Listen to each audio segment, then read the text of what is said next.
Era el año 1961. El lugar, un pequeño pueblecito en las montañas cantábricas del norte de España, llamado San Sebastián de Garabandal. 300 personas vivían allí, al pie de la montaña, en unas 80 casas de piedra. Este pueblecito está totalmente aislado de los demás de la región y es muy primitivo. Las casas carecen de agua corriente y la única fuente de calor es una estufa en la cocina. Solo hay electricidad durante unas pocas horas de cada noche. Las comodidades del mundo moderno, como televisiones y coches, simplemente no existen aquí. De hecho, no hay ni un solo motor en todo el pueblo. La gente se las arregla para ganarse la vida con la ganadería, teniendo que caminar a horas hasta llegar a los pastizales en lo alto de las montañas. Toda la familia participa en el trabajo, que consiste principalmente en recoger la hierba que luego se utiliza como alimento para los animales durante los crudos meses de invierno. Aunque Garabandal es el pueblo más pobre de la región, es también el más religioso. Todos los días, una de las mujeres del pueblo va por las calles haciendo sonar una campana para recordar a los habitantes rezar por los difuntos. Todas las noches, la gente se reúne en la pequeña iglesia para rezar el rosario y las letanías de la Santísima Virgen María. Los fines de semana, el párroco de Cosío hace el difícil viaje a caballo hasta Garabandal para celebrar la Santa Misa y oír las confesiones. Este era Garabandal en 1961. Era tan solo una sencilla población cantábrica que había permanecido sin cambios durante décadas, tal vez siglos. Y era de esperar que permaneciera así para siempre. Estas 4 niñas eran tan típicas como todas las demás del pueblo y vivían felices en su montaña. Conchita González, de 12 años. Maricruz González, de 11. Jacinta González, de 12, y Mariloli Mazón, también de 12 años. Aunque 3 de ellas tienen el mismo apellido, no son parientes cercanas. Aún no había empezado a anochecer la tarde del 18 de junio de 1961, cuando las 3 niñas decidieron divertirse un poco cogiendo manzanas del árbol del maestro de la escuela en las afueras del pueblo. Con alegres risas cogieron las manzanas y se refugiaron en el camino rocoso que conduce a una pequeña arboleda de pinos en una colina cercana que mira hacia el pueblo. De repente, mientras se deleitaban comiendo las manzanas, oyeron un sonido como de trueno.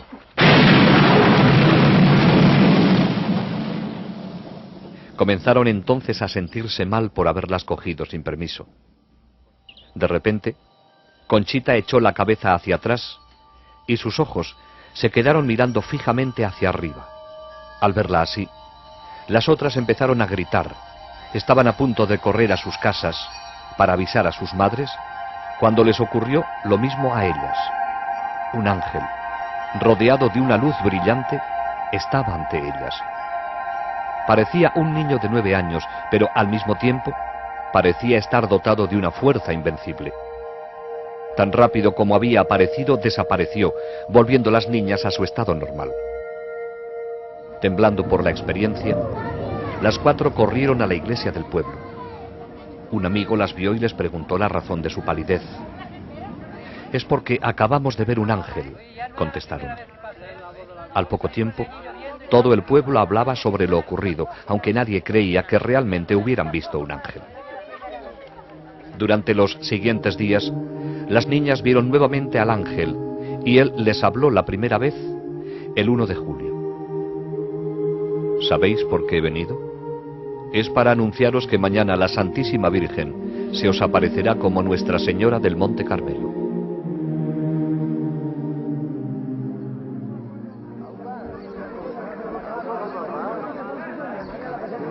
Para entonces, la noticia de las apariciones se había extendido a los distritos vecinos y el día 2 de julio una gran multitud esperaba la aparición de la Virgen María. alrededor de las 6 de la tarde, las niñas se encontraban en el lugar acostumbrado de las apariciones cuando cayeron repentinamente de rodillas sobre las piedras. Dentro de una luz brillante, vieron a una hermosa mujer entre dos ángeles y en uno de ellos reconocieron al mismo que habían visto anteriormente. Más tarde, se enteraron de que era nada menos que San Miguel Arcángel. Arriba y hacia la derecha, vieron un gran ojo dentro de un triángulo que las niñas llamaron el Ojo de Dios. Las niñas hablaron con su visión, sin el menor temor. Hablaban de sus familias, de los sacerdotes que estaban allí y del trabajo que hacían en casa o en los campos. La señora sonreía. Conchita dijo que era como hablar con su madre después de que hubiera estado lejos durante un viaje y acabara de regresar. Después del éxtasis, la gente naturalmente quiso saber cómo era la señora. En su diario, Conchita nos da esta descripción. La Virgen viene con un vestido blanco, manto azul, corona de estrellucas doradas. No se le ven los pies. Las manos estiradas con el escapulario en la derecha. El escapulario es marrón. El pelo largo, color castaño oscuro ondulado, la raya en medio, la cara alargada, la nariz alargada y fina, la boca muy bonita con los labios un poquito gruesos. El color de la cara es trigueño, más claro que el del ángel, diferente a la vez, muy bonita. Una voz muy rara, no sé explicarla. No hay ninguna mujer que se parezca a la Virgen, ni en la voz ni en nada.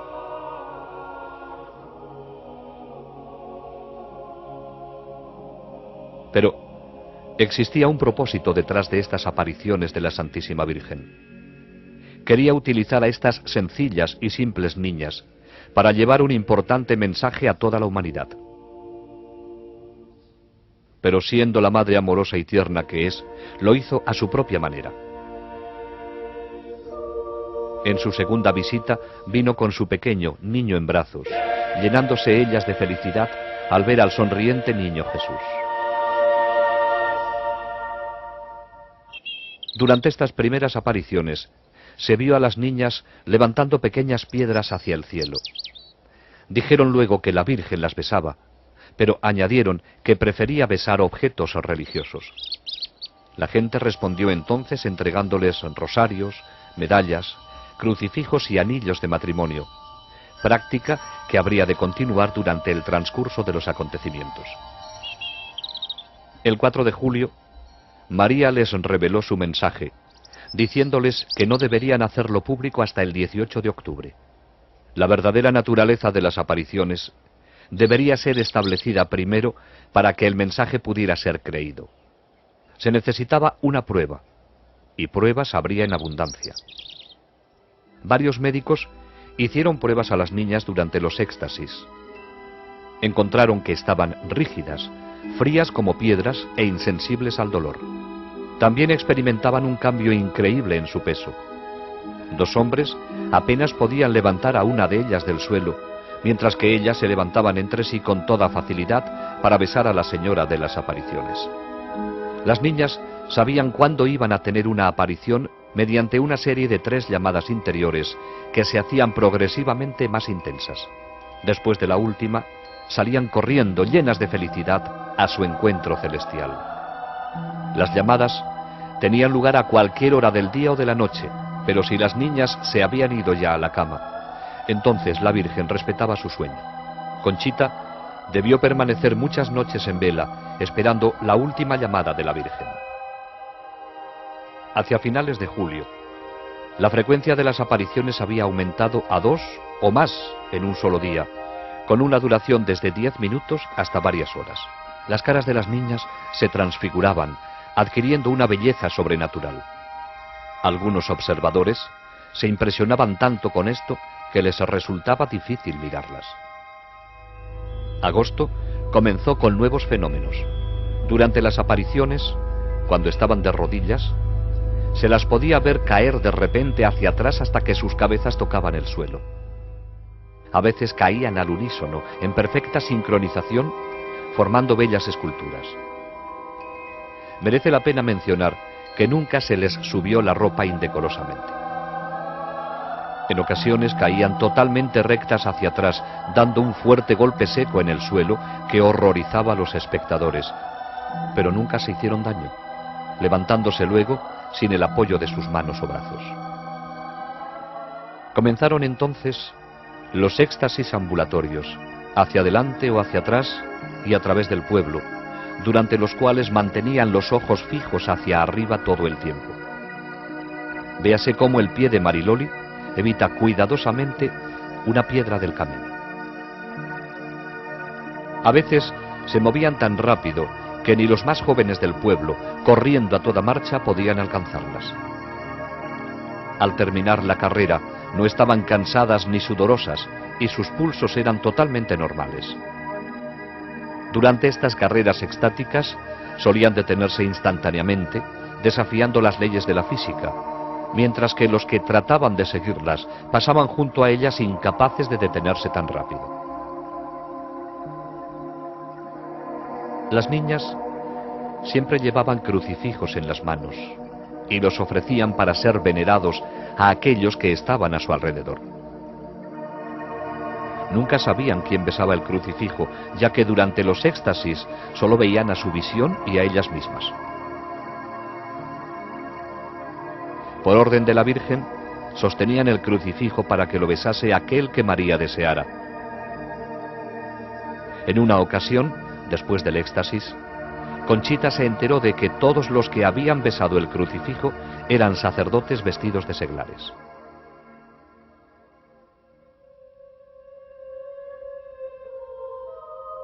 Entre los muchos sacerdotes que subieron a Garabandal a estudiar los acontecimientos había un sacerdote jesuita, el padre Luis Andreu. Era un joven brillante profesor de teología con la reputación de ser también un santo. El padre Andreu estuvo muy escéptico durante su primera visita, pero después de estudiar muy de cerca a las niñas en éxtasis, se dio cuenta de que algo muy serio estaba ocurriendo allí. El 8 de agosto de 1961, el padre Andreu hizo otra visita al pueblo. Esa noche estaba entre la multitud de gente en Los Pinos, donde las visiones tenían lugar frecuentemente. De repente, su cara se puso tensa.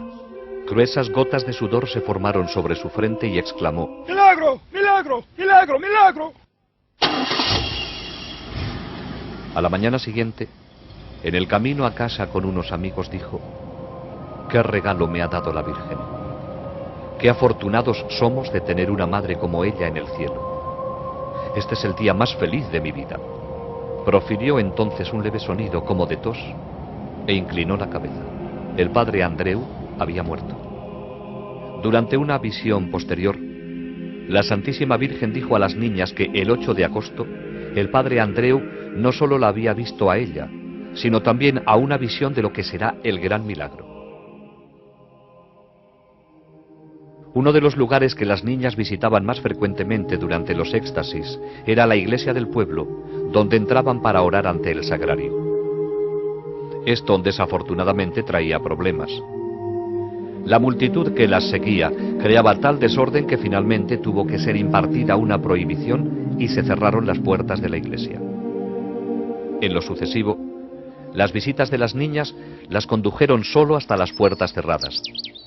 Como ejemplo de obediencia al obispo, María no las condujo nunca más al interior de la iglesia. A comienzos de octubre de 1961, los éxtasis de las 4 niñas tenían a todos perplejos. Una vez que entraban en éxtasis, nada podía sacarlas de él. Se las podía pinchar con alfileres, podían ser quemadas con cerillas y se les podía echar arena a los ojos sin que nada tuviera efecto alguno.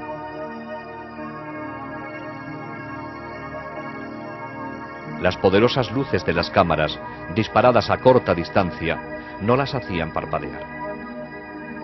En sus marchas hacia adelante y hacia atrás, se movían con precisión y velocidad, sin siquiera mirar hacia dónde iban. Eran especialmente impresionantes sus descensos nocturnos hacia atrás, desde los pinos hasta el pueblo, a velocidades increíbles.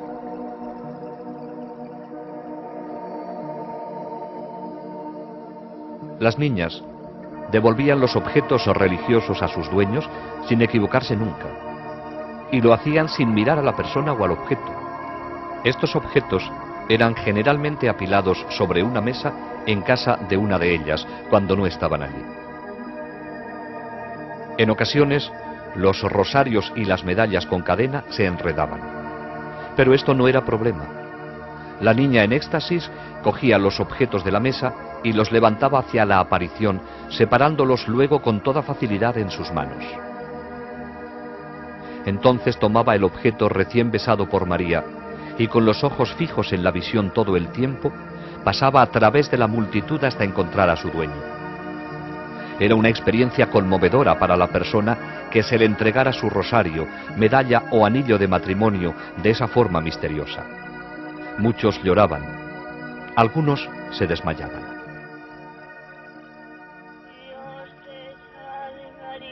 Durante los éxtasis, las niñas lloraban como nunca lo habían hecho antes. Oigamos una grabación original de dos niñas rezando el Ave María, mientras contemplaban a aquella persona a quien está dedicada esta antigua oración. Y bendito es el fruto de tu vientre, Jesús.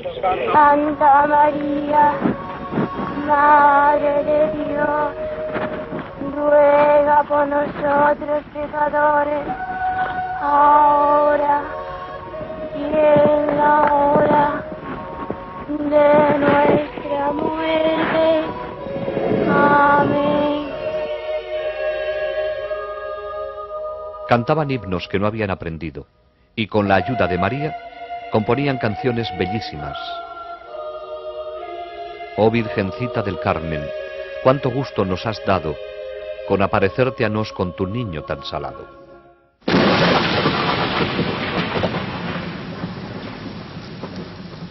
Finalmente llegó el 18 de octubre, el día en que las niñas habrían de anunciar el tan esperado mensaje de la Santísima Virgen.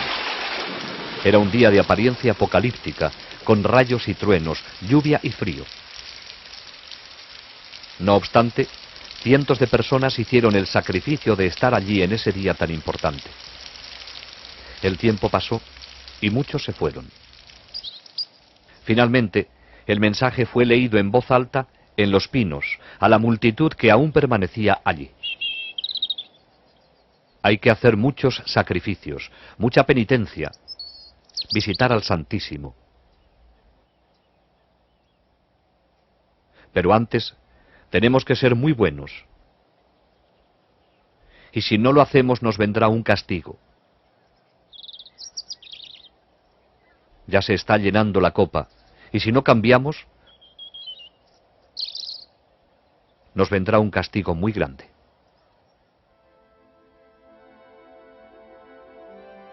Muchos se alejaron decepcionados, habiendo esperado algo más. Pero ese fue el mensaje, corto y al grano. La más amorosa de las madres acababa de decirles a sus hijos, en un lenguaje claro y sencillo, lo que deberían hacer para evitar un castigo de Dios que sobrepasaría cualquier cosa que el hombre pudiera concebir. Los éxtasis de las 4 niñas continuaron hasta entrados los meses de invierno. Las llamadas vendrían a cualquier hora, de día y de noche. La Santísima Virgen tomaba muy en serio lo que había dicho en su mensaje acerca de la penitencia y el sacrificio. Pero una vez que las niñas habían entrado en éxtasis, no sentían nada. Durante una copiosa nevada, grandes copos de nieve se acumularon sobre los brazos extendidos de Conchita, quien no se percató de ello. En otra ocasión, durante una granizada, no se le afectaron los golpes de granizo que recibió sobre los ojos abiertos. Las visitas de la Santísima Virgen y de San Miguel continuaron durante la primavera y el verano de 1962. San Miguel les traía la comunión invisible en aquellos días en que no había un sacerdote disponible para hacerlo. Les enseñó cómo hacerlo con respeto. Primero venía la preparación, luego la comunión y por último la acción de gracias. Pero los sacerdotes se mostraban escépticos acerca de estas comuniones invisibles. ¿Cómo podían ellas recibir la comunión de un ángel cuando solo un sacerdote tiene la potestad de consagrar?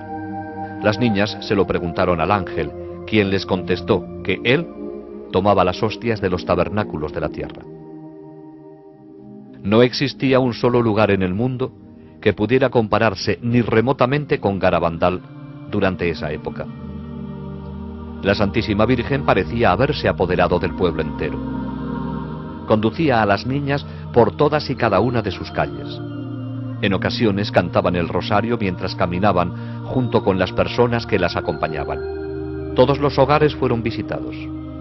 Cuando las niñas, durante un éxtasis, llegaban a una casa en la que había alguien enfermo en cama, se arrodillaban para rezar ofreciéndole el crucifijo. Al entrar en la casa de alguien que hubiese enviudado, recitaban oraciones delante de la foto del difunto o hacían la señal de la cruz sobre la cama vacía. También iban al cementerio, donde extendían el crucifijo a través de las barras de la reja de entrada. Acontecimientos de la mayor importancia se estaban desarrollando en esta pequeña población española. Aunque nadie se dio cuenta en ese momento, la Santísima Virgen María nos estaba preparando para la tormenta que estaba a punto de desencadenarse sobre la Iglesia.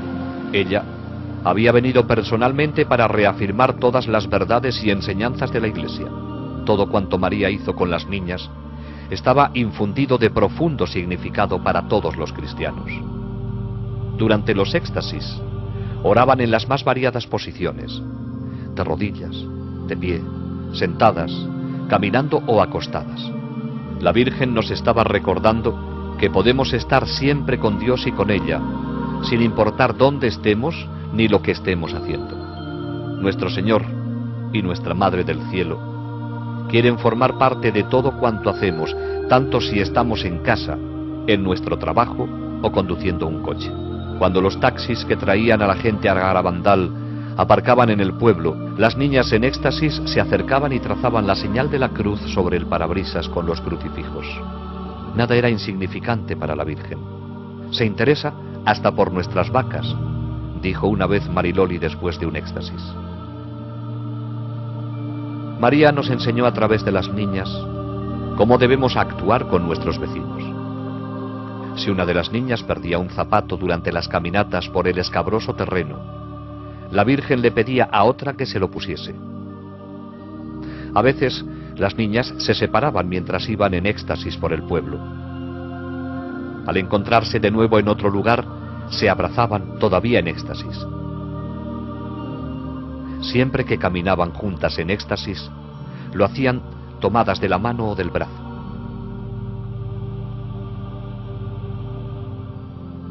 ¿Y quién era esta señora de luz, actuando tan poderosamente en la pequeña población de Garabandal? Aquellos que nunca lo entendieron claramente han debido tan solo fijar su mirada en la figura sobre la cruz que ella les ordenaba ofrecer a los presentes. Ella era la Madre de Cristo con un solo deseo: llevarnos a todos hacia su Hijo Jesús, el Salvador de la humanidad. ¿Es María la madre solo de los católicos? En una ocasión, un protestante se acercó a Conchita. Quería saber si podría besar el crucifijo la próxima vez que ella lo ofreciera para ser venerado durante un éxtasis. Conchita, que había sido educada en un ambiente totalmente católico, se lo preguntó con preocupación a la Virgen durante la siguiente aparición. María dirigió su mirada al hombre y dijo: «Él es mi hijo también». Y actuando a través de la niña, hizo llevar el crucifijo a los labios del protestante. Ante todo esto, las niñas debieron sentir que estaban en la antesala del cielo, pero no habría de ser así. Ellas, como todos los demás, tenían todavía sus vidas por vivir, en un mundo real y difícil, cada vez peor con cada día que pasa. El 19 y 20 de junio de 1962 fueron 2 días que difícilmente podrán ser olvidados en los anales de Garabandal. Durante un éxtasis se oyó gritar de terror a las niñas. Se había levantado el velo, permitiéndoseles dar una mirada a los acontecimientos del futuro. Vieron confusión por todas partes y a la iglesia perseguida en un mundo dominado por el comunismo. En el momento en que las cosas eran peores, se les dijo que Dios enviará un aviso sobrenatural que será sentido por todas las personas de la tierra. Entonces, a pesar de hallarse en la presencia de la Santísima Virgen, se sintieron sobrecogidas de terror al ver escenas del futuro castigo que será enviado por Dios si el mundo no cambia después del aviso y el milagro. A pesar de que, a petición de la Santísima Virgen, las personas que estaban allí, casi todo el pueblo, habían permanecido a alguna distancia de las niñas, se sintieron tan sobrecogidos por los gritos y las expresiones de las niñas que al día siguiente el pueblo entero confesó y comulgó.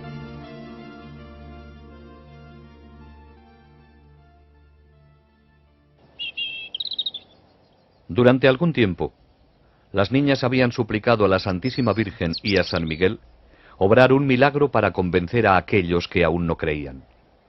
Finalmente, San Miguel dijo a Conchita que, en un día específico, según lo había determinado la Virgen, la comunión invisible que ella recibía se volvería visible sobre su lengua. Conchita lo llamó alegremente milagruco, ya que ella pensaba que la hostia que recibía era siempre visible. Varios centenares de personas se encontraban en el pueblo cuando, finalmente, llegó el día anunciado por Conchita con 15 días de anticipación.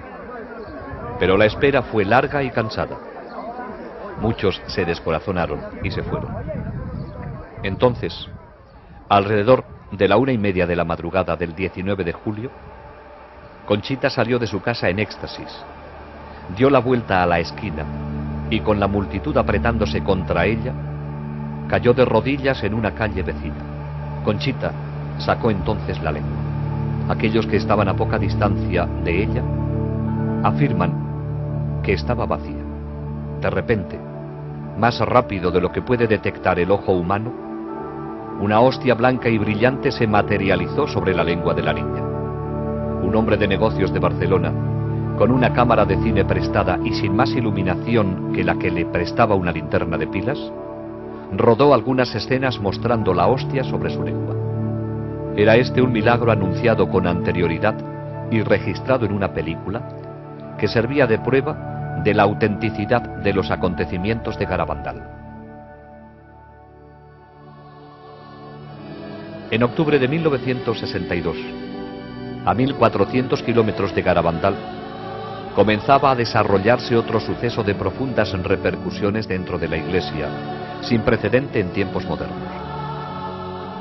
El Papa Juan XXIII había dado comienzo al Concilio Vaticano II. Surgió entonces la pregunta natural: ¿existía alguna relación entre este acontecimiento eclesiástico monumental y los maravillosos hechos que estaban ocurriendo en un pueblecito del norte de España? La respuesta es un contundente sí, aunque el completo significado de esta relación solo podrá ser comprendido en el futuro.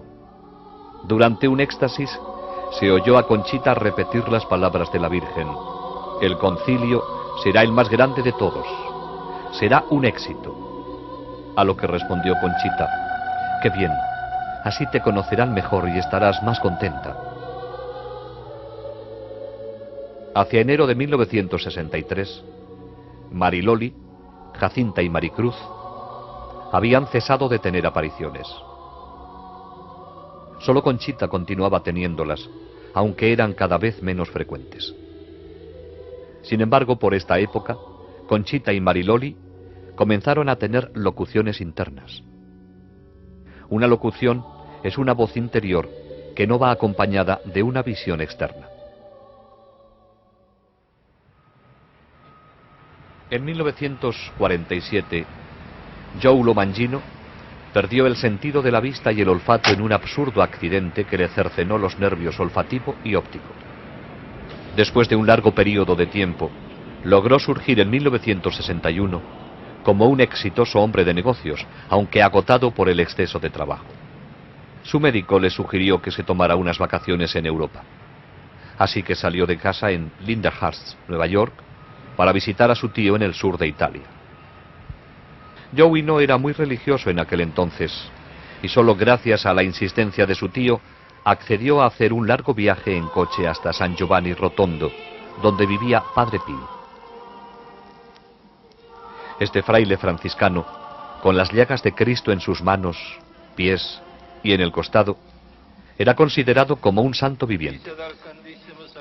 Joey no había previsto ningún encuentro personal con él. Sin embargo, al terminar la misa, se encontró en una habitación con otras personas esperando la bendición del Padre cuando pasara por allí. Al entrar el Padre Pío en la habitación, Joey se arrodilló para recibir su bendición. De repente, oí a la gente arrodillarse sin saber lo que pasaba. Padre Pío colocó sus brazos sobre mí y me besó en la frente.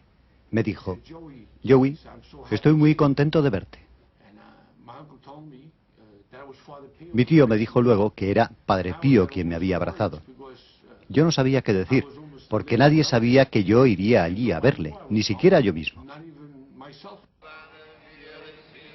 Joey quedó profundamente impresionado y 2 años más tarde regresó a San Giovanni. Esta vez decidió confesarse con Padre Pío. Fui al confesionario en que estaba el Padre Pío y me arrodillé en el reclinatorio con el Padre Pío sentado frente a mí. Me tomó la mano, así. Yo estaba asombrado pensando en los confesionarios americanos con paneles. Entonces, estando de rodillas, con mis manos entre las del Padre Pío, me dijo en italiano: Joey, confiésate. Y para ser franco, estaba entristecido porque no estaba llevando una vida adecuada. Me quedé atónito. No supe qué decir. Entonces, el Padre Pío me tomó la mano, así, y me dijo: confiésate. Pero de nuevo encontré muy difícil hablarle. Entonces, en perfecto inglés me dijo: Joey, ¿recuerdas cuando estuviste en un bar con una mujer llamada Bárbara? ¿Recuerdas los pecados que cometiste?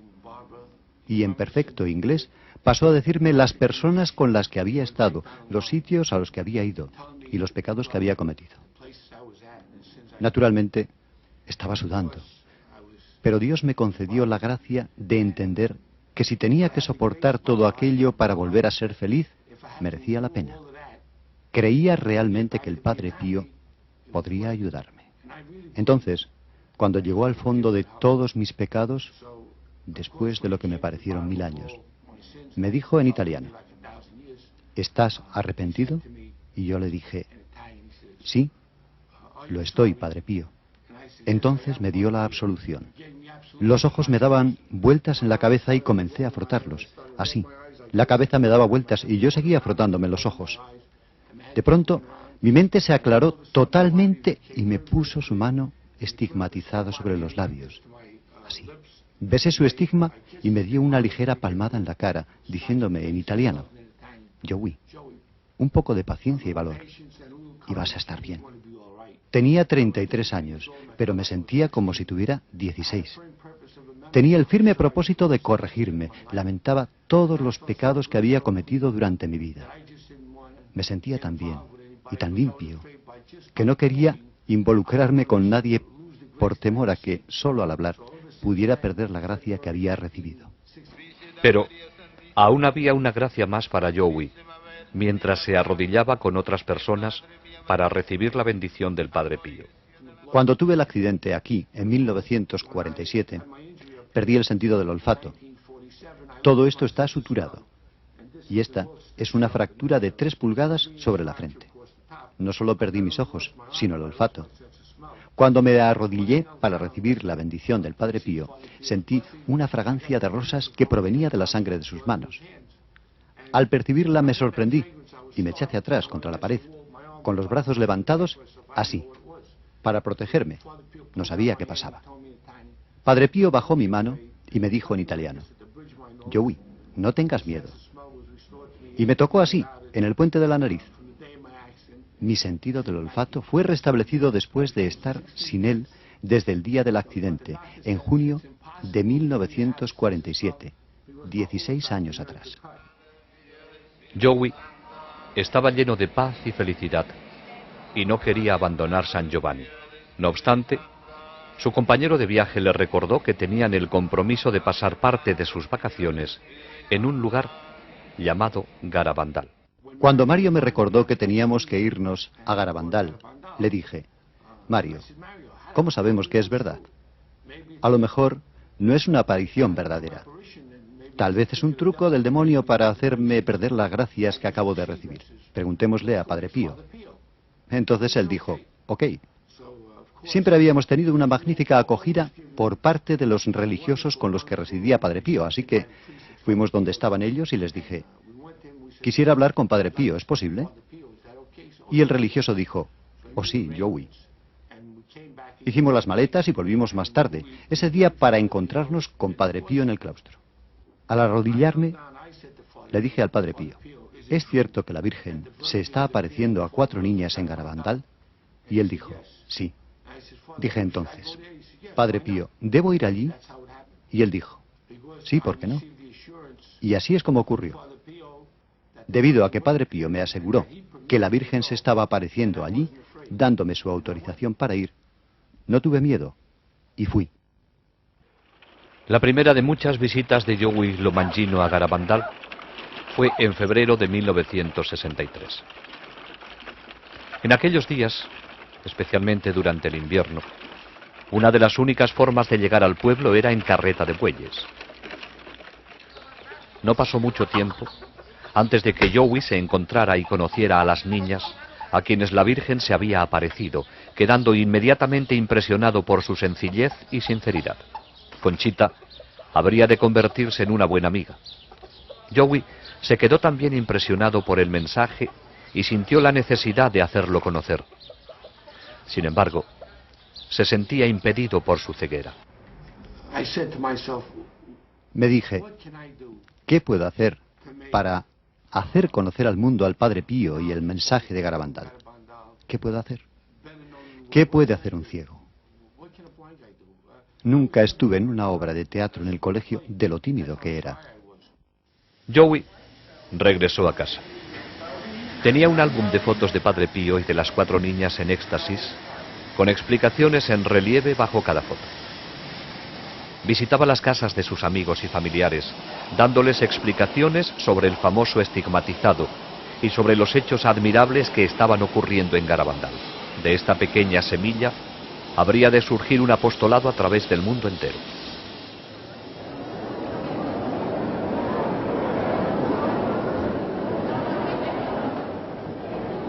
A comienzos de junio de 1963, Conchita asombró a todos con la profecía de que, después del Papa Juan XXIII, habría solo 3 papas más, y que entonces vendría el fin de los tiempos, aunque no el fin del mundo.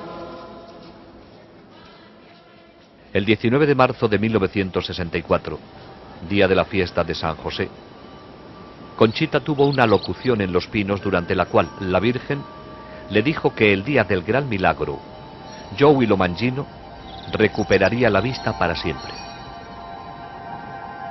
El 18 de julio de 1964, Conchita tuvo otra locución, en la cual le fue dicho que al día siguiente del gran milagro, el cuerpo del padre Luis Andreu sería encontrado incorrupto en su tumba. Enero de 1965. Comenzó para Conchita con un éxtasis de 2 horas en Los Pinos, durante el cual la Virgen le reveló la naturaleza del aviso que será enviado por Dios para purificar al mundo en anticipación al gran milagro que le seguiría. También le dijo que, debido a que el mundo no había respondido a su primer mensaje, por intercesión de San Miguel, daría un segundo y último mensaje el día 18 de junio de 1965. Miremos ahora los grandes acontecimientos profetizados en Garabandal. Primero vendrá el aviso. Será visto en el cielo y luego sentido interiormente por todos en la tierra. Nadie escapará a él. En algún momento, en un futuro no muy distante, cuando el mundo se encuentre en medio del caos, todo se suspenderá. Durante ese momento, todos verán el mal que han hecho y el bien que han dejado de hacer. Será muy doloroso. La gente preferiría morir antes que soportarlo. Pero no causará daño físico. Si alguien muriese, sería solo como resultado del shock recibido. El aviso servirá de purificación para corregir la conciencia del mundo y prepararlo para el gran milagro. El milagro tendrá lugar en los 9 Pinos. Ocurrirá un jueves a las 8:30 de la noche, entre el 8 y el 16 de marzo, abril o mayo. Conchita conoce la fecha y la anunciará al mundo con 8 días de anticipación. Será el día de un mártir de la Eucaristía y coincidirá con un gran acontecimiento de la Iglesia. Todos aquellos que estén en el pueblo o sus alrededores lo verán. Los enfermos que estén presentes se curarán. Los pecadores se convertirán y los incrédulos creerán. Como resultado del milagro, Rusia se convertirá. Después del milagro, quedará una señal sobrenatural visible y permanente que perdurará hasta el final de los tiempos.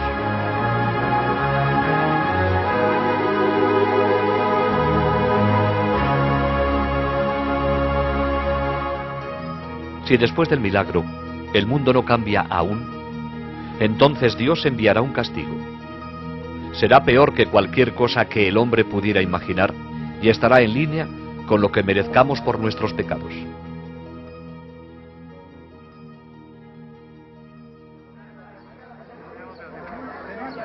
El 18 de junio de 1965, miles de personas llenaron la pequeña población de Garabandal para presenciar el éxtasis de Conchita y oír el segundo y último mensaje de la Virgen. De nuevo tendrían que esperar. Ya tarde, siendo de noche, Conchita entró en éxtasis. Ofreció el crucifijo a 3 personas para que lo besaran. San Miguel le dio entonces el mensaje de la Santísima Virgen. Como no se ha cumplido y no se ha hecho conocer al mundo mi mensaje del 18 de octubre, os diré que este es el último. Antes, la copa se estaba llenando. Ahora está rebosando. Muchos cardenales, obispos y sacerdotes van por el camino de la perdición, y con ellos llevan a muchas más almas. A la Eucaristía cada vez se le da menos importancia.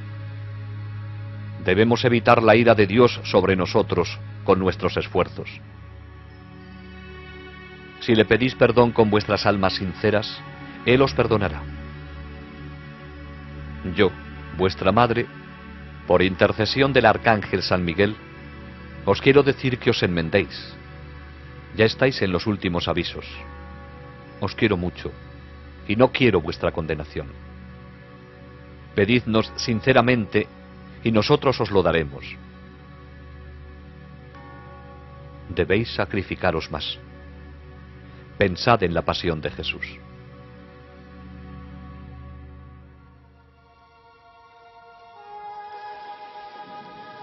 El 13 de noviembre de 1965 fue un día de alegría y tristeza a la vez para Conchita. La Virgen se apareció con el niño, pero habría de ser por última vez en Garabandal. Como ya se ha indicado, esta sería una aparición especial para besar objetos religiosos de los que Conchita tenía muchos. Después de besarlos, la Virgen dijo: a través del beso que he dado a estos objetos, mi hijo hará prodigios. Distribúyelos a otros.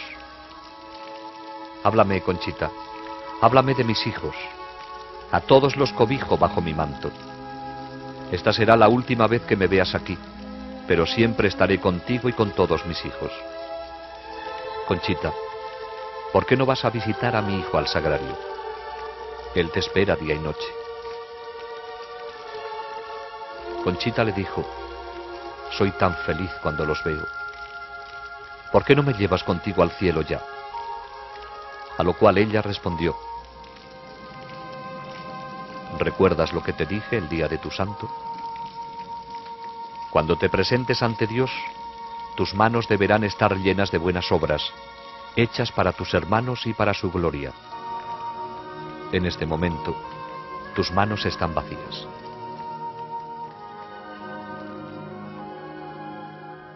Todo había terminado. Los momentos felices en los que Conchita había estado con su Madre Celestial y con el niño Jesús habían concluido, aunque todavía sentía su presencia. Conchita dijo, han dejado mi alma llena de paz y felicidad, con un gran deseo de vencer mis faltas y amar con todas mis fuerzas los corazones de Jesús y María, que tanto nos aman. Lo que la Virgen dijo acerca de los objetos besados se ha vuelto realidad. Continúan recibiéndose informes de todo el mundo sobre casos de curaciones físicas y de otros favores recibidos. Muchos de ellos han venido de una medalla que Conchita dio a Joey Lomangino y que ha sido venerada por miles de personas en todo el mundo durante los muchos años de actividad apostólica de Joey. ¿Y qué dice la ciencia de los acontecimientos de Garabandal? Más de 40 médicos han examinado a las niñas en diferentes momentos. El pediatra Dr. Celestino Ortiz las estudió durante 22 días consecutivos. Fuera de los éxtasis las encontró normales y equilibradas. Sobre sus éxtasis dijo, permanecer en silencio sería una auténtica cobardía científica. No encontramos ninguna explicación satisfactoria para tales fenómenos. El doctor Ricardo Ponsernó era un neuropsiquiatra de reconocimiento internacional, en el clímax de su carrera. Efectuó los más exhaustivos exámenes a las niñas en un periodo de 12 días. Sus conclusiones: la cantidad y calidad de los fenómenos excluyen cualquier explicación natural. Dijo, desde un punto de vista estrictamente científico, no se puede negar la posibilidad de un origen sobrenatural en todos estos fenómenos. Otro eminente psiquiatra, conectado a los acontecimientos, es el doctor Luis Morales. En 1961 tenía su propia clínica en Santander, donde el obispo le nombró jefe de la comisión creada para estudiar las apariciones. En ese momento, él no creía en el origen sobrenatural de estas. Más tarde, el mismo doctor Morales sorprendió al cambiar su opinión original. El 30 de mayo de 1983, con autorización del obispo de Santander, dio una conferencia pública en el salón de actos más grande de Santander.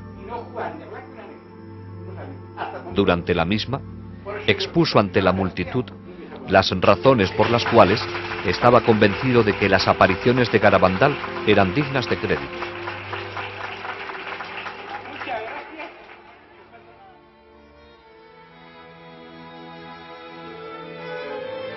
Desde los primeros días de las apariciones, las niñas quisieron ingresar en la vida religiosa.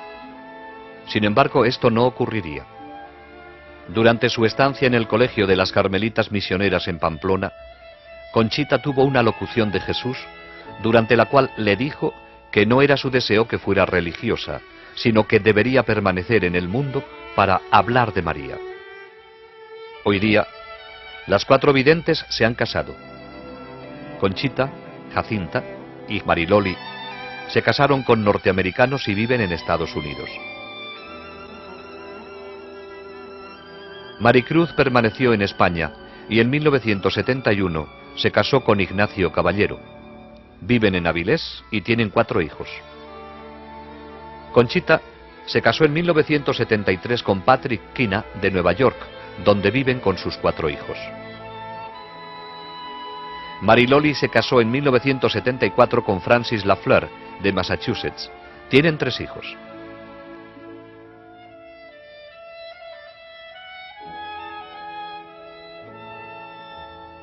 Jacinta se casó en 1976 con Jeffrey Moynihan, de la Marina de los Estados Unidos.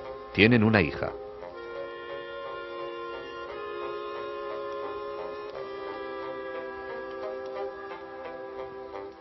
Joey Lomangino sorprendió a todos cuando se casó con Marilyn Luther de Michigan en 1977.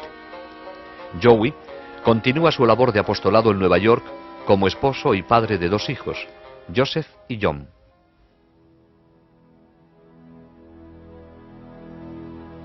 El principal propósito de la Santísima Virgen al aparecerse en Garabandal fue entregar un mensaje. Pero además de este mensaje, hizo un énfasis tan especial en otros puntos que estos llevan mensajes implícitos en sí mismos. La especial importancia de la Santa Eucaristía fue resaltada con la comunión invisible que San Miguel daba a las niñas y por el milagro de la hostia visible, al igual que por las muchas visitas al Santísimo Sacramento. Se pudo observar que, durante estas visitas, las niñas nunca dieron la espalda al sagrario, incluso saliendo de la iglesia caminaban hacia atrás. Durante todo el período de acontecimientos, la Virgen urgió constantemente a rezar por los sacerdotes. La Virgen escogió aparecerse bajo la advocación de Nuestra Señora del Monte Carmelo, estrechamente ligada al escapulario marrón. Habló de su importancia y lo llevó siempre en su brazo durante las apariciones. El escapulario es un signo de consagración a Nuestra Señora bendita. Aquellos que lo lleven con fe y devoción pueden estar seguros de su maternal protección durante los terribles días en que vivimos y en el momento de la muerte. El rosario fue algo muy importante dentro de los acontecimientos de Garabandal. María no les pedía a las niñas que lo recitaran durante las apariciones, se lo ordenaba. Les enseñó primero los misterios y luego cómo decir las oraciones lentamente, pensando en lo que decían. Una vez que lo aprendieron, solo las acompañaba durante el Gloria. El significado de los sacramentales, como crucifijos, rosarios, medallas y anillos de matrimonio, fue subrayado por el deseo de la Virgen de besarlos, impartiendo a través de ellos gracias especiales de curación y conversión. El mensaje de Garabandal es la respuesta del cielo a la crisis de hoy. La decisión es nuestra ahora. El futuro de nuestra generación dependerá de cómo respondamos a él.